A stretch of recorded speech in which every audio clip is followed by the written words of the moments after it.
নারীর সবচেয়ে বেশি ভালোবাসা যে পুরুষ পেয়েছে, নারীর সবচেয়ে বেশি রাগ, অভিমান, ঝগড়া, খুনসুটিও সেই দেখতে পেয়েছে। নারীরা একটু এমনই। নারী যাকে সবচেয়ে বেশি ভালোবাসে তার উপরই সবচেয়ে বেশি অধিকার দেখায়, রাগ করে, ঝগড়া করে, অভিমান করে। আপনি হয়তো বলতেই পারেন, এত কিছুর পরও আপনি কেন সেই নারীকে সহ্য করবেন? রাগ, অভিমান, জেদ আপনারও তো আছে। শক্তিমত্তার বিচারে তার চেয়ে সৃষ্টিকর্তা আপনাকে বেশি শক্তিশালী করে পাঠিয়েছেন। আপনি চাইলেই সেই শক্তির রাগ, ক্ষমতা প্রয়োগ করতেই পারেন। আবার চাইলেই তাকে ছোট বাচ্চাদের মতন ট্রিটও করতে পারেন। ক্ষমতার প্রলয় দেখিয়ে ভালোবাসার চাদরে তাকে আবৃত করে রাখতে পারেন।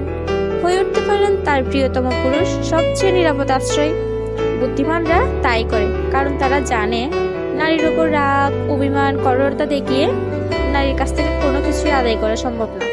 তবে ভালোবাসা দিয়ে পুরো পৃথিবী তার কাছ থেকে আদায় করে নেওয়া সম্ভব। নারীরা একটু এমনই।